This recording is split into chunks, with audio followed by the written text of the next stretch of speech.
Good afternoon, ladies and gentlemen. This is March 24th, 2021, about 2 o'clock in the afternoon, and this is the House Agriculture and Natural Resources Committee. We are now in session. Clerk, call the roll.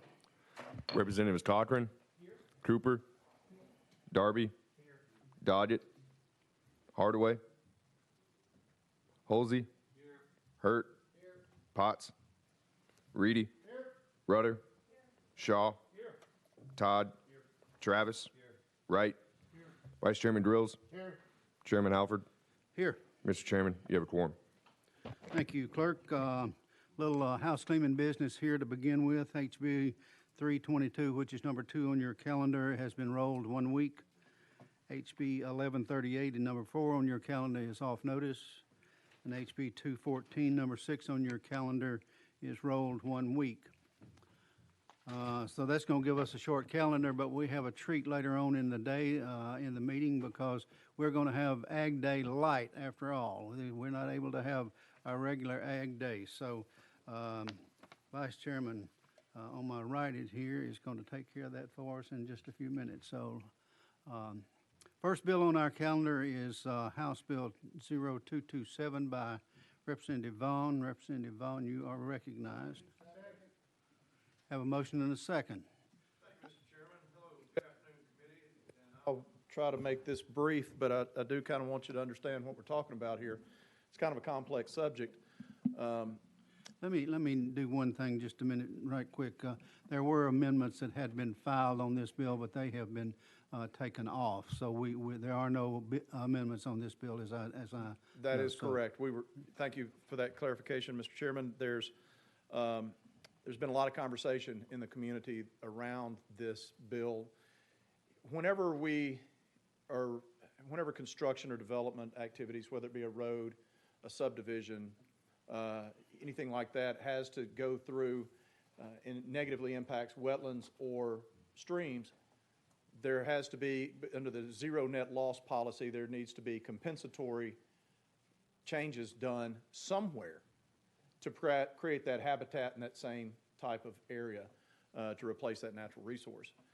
That can be done sometimes by on-site contractors or developers will take care of it there on the site itself, or if that's not practical, and TDOT is one of the largest consumers of these credits, then you go and you buy credits somewhere typically in the same watershed, and that habitat is created to take the place of where that has been destroyed. There's two ways of doing that in another basin, or in that same basin. One is through a mitigation bank, where there's a lot of them are operated by conservancies. Ducks Unlimited has a huge one in my area. What they'll do is they'll go in and create the habitat on the front end and then sell credits for the appropriate amount of mitigation out of what's already existing. There's another way called in lieu of fee banks, and that's what this legislation typically, or more particularly, deals with. It's where people basically go out and have the opportunity to sell credits and then take that money and deliver mitigation later. That has not proven to be the best way to do things. We've had some examples of people taking money but yet never reinvesting it into the resources to create the habitat that has been destroyed. So basically what we've got are, in this case, tens of millions of dollars that have been taken from people who are trying to do the right thing with regards to their construction projects, yet they're paying in, yet there's no offsetting credit. So that's what we're doing, is we're trying to keep money from being taken in and the work not being delivered. And so that's my explanation. I'll be happy to answer any questions if anybody has some. Questions for Representative Vaughn? Representative Todd. Thank you, Mr. Chairman.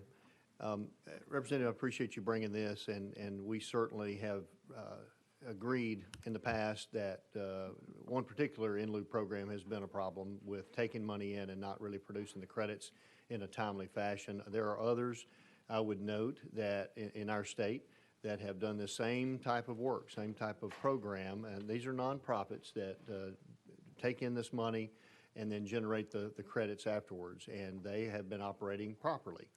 So we've got a mix in this state, and I think this legislation started well over a year ago to try to rectify the one problem that we do have, and this is at least going to address what could happen in the future. And I appreciate Representative Vaughn bringing this, because this is one of the most difficult topics to get my hands around. And I'm in part of this business professionally, but it is a very complicated system, I will say, of how these things are set up, their governing boards, and so on, and how the money flows and how this is supposed to work. So I appreciate you bringing this, and look forward to supporting it. Thank you. Comments?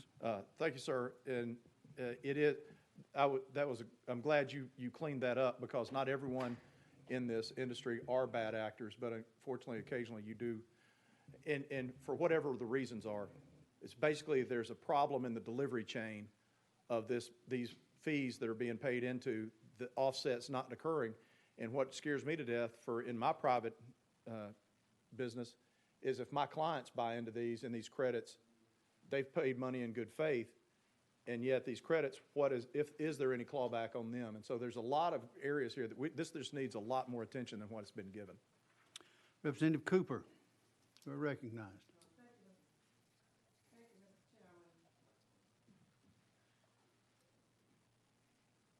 Thank you, Mr. Chairman. Representative Vaughn, does this have any relationship to what is going on with the pipeline that's proposed to be built in the southwest area of Memphis? No, ma'am. But they bought some credits. Are you familiar with the Environment and Conservation approving a permit for the building of a pipeline in southwest Memphis? Representative Vaughn. Thank you, Mr. Chairman. Representative Cooper, I know that there's a proposed pipeline. I know that has been some community concerns with regards to that pipeline, but I don't see, there's, at this point in time, nothing with this bill was brought about or relates to that project. Actually, we voted on this on the House floor last year. And so this doesn't have anything to do with that project, but there may have some implications if they're buying environmental credits somewhere. So that's the best way I know how to answer that one. Representative Cooper. Thank you, Mr. Chair. The reason why I ask, I'm not really astute on all of the training of what I need to know. Maybe Representative here can help me understand more about buying credits. I understand that somebody or some company bought credits to do something through Environment and Conservation Department. They did a study about it, and you talked about some waterways a little. Yes, ma'am. They have to do. See, I need to put all this together because it's a little loose for me, but I'm working on it. But I remember them buying some credit, and then that permit was passed by the State Department of Environment Conservation, and that's why I ask you. I'm trying to get a handle on how you buy credits, and they do the study and they build in the pipeline, and we have a lot of controversy around it, of course, like you said. And I was wondering if your bill would help that in the future, or what would it do to help any construction or developers who are trying to build a pipeline or anything else through a community or in a city or county? Is that making sense to Yes, you? yes, ma'am. Representative Vaughn. Thank you, Mr. Chairman. And Representative Cooper, what this bill, in relationship to that case, let's take that one. If they have purchased credits for where they're crossing streams and they're going to be negatively impacting streams, the way that this bill would be involved with that is wherever they bought their credits, this bill would make sure that those credits the money was actually going into the environment, that it wasn't just going and sitting in a bank account somewhere. That's what this bill would do. It'd make sure that, and I know you're asking specifically about the pipeline, but let's say TDOT has a road, and TDOT has to relocate part of a stream in order for them to build the road effectively and most cost conscious. what they'll do is they may buy stream mitigation credits. This, TDOT? TDOT, they're one of the large ones too. And what would happen with this is this would help ensure that that money that they pay in actually finds its way into the ground to where it does have a positive impact on the environment. Okay. Further questions, Ms. Cooper? Thank you, Mr. Chair. The reason why this is so important, and I think everybody here, I don't know whether they've had the experience. I never had that experience. I know that TDOT has built a pipeline under Teal Fuller Park in the district. But I never had this experience before with the community, and they really are upset. I'm concerned about it because we have an aquifer there. That's one of the most famous in the United States, from what I might research now that I'm getting all into it. And it won't only disrupt that little community that's depressed and poor and African American, but it's going to impact all of Memphis. That aquifer is, a leak comes out, and the Department of Environment Conservation passing a lease. I don't know whether they did everything, the studies and so forth said is not too, as we said sometime about bills, not significant, or that it's not going to be disrupted. That is so important that if that sand around there with the University of Memphis having received $250,000 to do the study, and we still don't know, then we need to protect our groundwater. And your bill, and as I see it, hopefully, as you say, that it might help deter some of our permit approvals until we make sure that it's not going to affect our water, because we take water for granted, and we can't live without water. Sometimes we don't think about that. So, Comments, Representative so Vaughn? that's the reason why I brought this, Mr. Chair, to try to get some Go ahead, I'm clarity sorry. so that I'll know when something like this happens again. And even other than that now, so I can explain to some of our constituents in the community on what is going on with the state purchasing, approving a permit. Yes, sir. Thank you, Mr. Chairman. Representative Vaughn. And Ms. Cooper, what I can tell you is that this bill may or may not, I know it doesn't have anything to do with the pipeline approvals, but what it does have to do with is the vehicles that a wide variety of operators use to offset their negative environmental impacts. And Thank so, you. Thank you, Mr. Chair. Thank you. Representative Shaw. Thank you, Mr. Chairman. Thank you, sponsor. I thought I was going to get this answer in this conversation. How are you going to keep up with this? Have you got a process already in place where you're going to be able to know who paid in and did everybody get their money and so forth, or you just passing the bill at this point? Representative Vaughn. what this does is this gives, it authorizes TDEC to take a lot more actions with regards to the oversight of this program, Representative Shaw. Because right now, the way that it's a little bit loose because, as Representative Todd correctly pointed out, there's a lot of nonprofits in various areas, and, there's projects occurring everywhere. And so what this is going to do is allow TDEC to provide more oversight of these programs, make sure that we're getting what folks pay for. Representative Shaw. Representative Todd. Thank you, Mr. Chairman. And the oversight right now relies primarily on the Corps of Engineers, and there's been some discussions with the groups that are involved in this as to how that relationship goes, and it changes with personnel, unfortunately. But having it more on a local basis where TDEC can help have input on these projects, have some enforcement authority, is really what this is about, so that we can rein those in.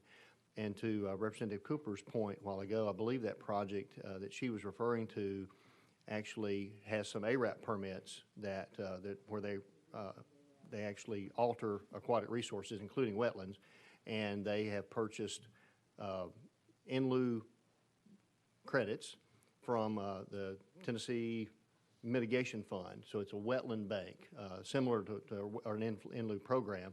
And they will then provide those wetland credits once they produce those. So just from the standpoint of that project, there's nothing here that changes the way that works. It just gives some oversight for TDEC to make sure that those things are accomplished once they're paid for.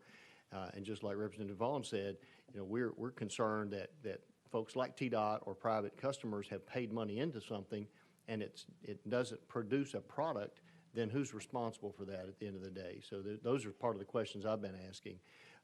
But as far as our aquifers goes, it was mentioned, you know, the aquifer she was referring to actually comes up into my district and a little bit into Chairman Hoffer's district, I believe, the recharge area of that aquifer. So wetlands in my district and his district affect that aquifer that so many rely on. And it is a different topic, but that's one of the reasons we have these programs, so that when you lose an acre of wetland in one area, then that is replaced with 3 or 4 acres, let's say, of wetland somewhere else, which is a critical part of recharging the aquifers with clean water. So it all fits together, and sometimes it's kind of hard to see how these pieces fit together. It is a somewhat complicated system, but I appreciate the chance to talk about that, Mr. Chairman. Comments, Representative Vaughn? No, sir. Representative Hardaway. Thank you, Mr. Chairman, and good afternoon to the sponsor. The conversation about the aquifer is important, and I think Chairman Todd covered some of my concerns about how your legislation may fit into that puzzle. And he's right, the recharge area for the aquifer is quite a bit of West Tennessee, period. And going down into Mississippi and over into Arkansas. So the concern that I have that's been really because of this conversation is whether when we are starting to look at these in lieu of fees for mitigation purposes, whether the legislators shouldn't be in the loop, whether there's some type of notification of these requests, whether it's for the credits or whether it's for the permits, which I understand your bill doesn't deal with. But it just brings to mind, Mr. Chairman, that maybe this is an opportunity for us to look at a bigger picture so the legislators are better informed. And as Representative Cooper had said, all this fits together, this puzzle fits together for the benefit of the environment, for achieving our conservation goals. So every piece of it needs to be something that we're aware of so we can have a better outcome. So I'll ask the sponsor if he'll consider that as we move forward, not necessarily with this bill, but because of his expertise and because of his proximity to the pipeline and those concerns down there, that we start to have that conversation about whether legislators ought to be receiving notice, whether it's for these credits that are requested or sold, or whether it's for the permitting process that Chairman Todd noted. Thank you. Thank you, Mr. Chairman. Representative Vaughn. Mr. Chairman, I'm glad you touched on that, Representative Hardaway, because one thing that is a part of, and it's something that we all should be aware of, and sometimes it's not just legislators that are getting notified, it's the general public. There's a significant public notice requirement whenever an ARAP permit is applied for. There's significant public notice whenever an ARAP permit, which drives the need for these credits, come. If there's going to be a mitigation bank formed, there's significant public notice. But what happens is so oftentimes, until it matters to you, it doesn't matter to you. And we'll overlook the print. We'll look and see the public notice that's printed, and we'll say, oh, well, that's in Millington, or that's, somewhere that's not my proximity, and it just kind of goes by. What I would say is that with the significant amount of public notice that's out there, I would say it's incumbent upon us to be more diligent in our review of that information as it comes across. And so that would be because as someone who is responsible for applying for all of this, you'd think, well, okay, we need to go notify. We're already notifying the general public. And so I would just say that, and your point is well made in the fact that complete disclosure needs to be made. Because frankly, there's not anything wrong being done here, but people have an interest in it. And so that's already out there, but as far as adding a layer of legislative notification beyond what the general public already receives, I would have to give that a lot of contemplation.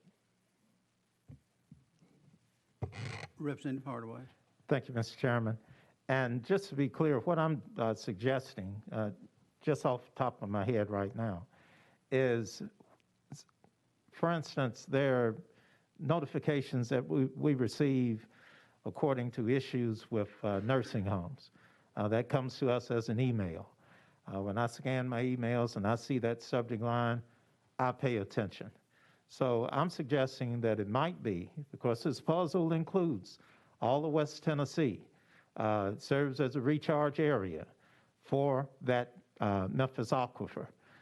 So whatever pollution, whatever issues there are in that recharge area, it affects all of us, not just in Memphis, Shelby County, but all of the state of Tennessee, because what the economic driver for Memphis, Shelby County, a lot of that is just based upon our ability to access 2,000-year-old water that requires very little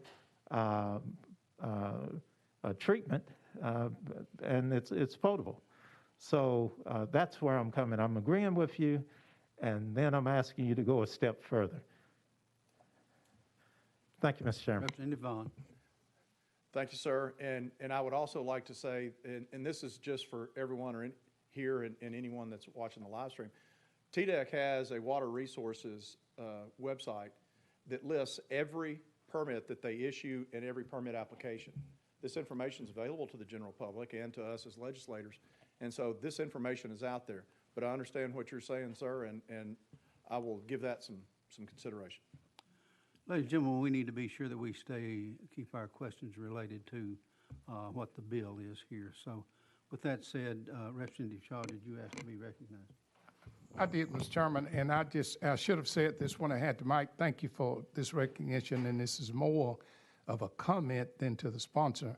I'm going to support your legislation. I'm not speaking against the legislation, but I do think we need to be mindful of how we bash TDEC over here quite often, and now we asking them to do more. So when we start bashing them, let's remember that we put more work on them to do, because I hear more complaints about what TDEC does not do. So as long as we understand we expect more out of them, we got to give them time to do it. So I just want to make sure that remind this committee, we're going to do this legislation, let's do it, but at the same time, don't come back 6 months from now complain about what they don't do. That's all, that's the comment I want to make. Thank you. Question's been called on the bill. Without objection, we are voting on House Bill 0227 to go to calendar and rules. All in favor will say aye. Aye. All opposed say no. Ayes have it. Thank you, Mr. Chairman. Committee, I enjoyed the robust conversation this afternoon. We were glad to have you, too. Next bill, 0322 has been rolled 1 week. That brings us to the third item on the calendar, which is House Bill 595 by Representative Clemens. Mr. Chairman, I make a motion we send this bill to summer study.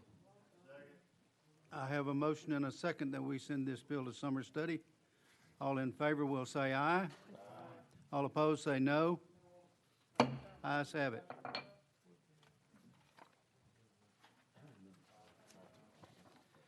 Next bill is 1138. It is off notice. The next one is House Bill 1384 by Representative Todd. Representative Todd, you are recognized on the bill. I believe we have a couple of amendments on that bill. Thank you, Mr. Chairman. We do have, What are the tracking numbers on your amendments? we have drafting code 4222. I showed two drafting numbers here. Is 4222 the one we want to consider? Might get clarification from our legal assistant.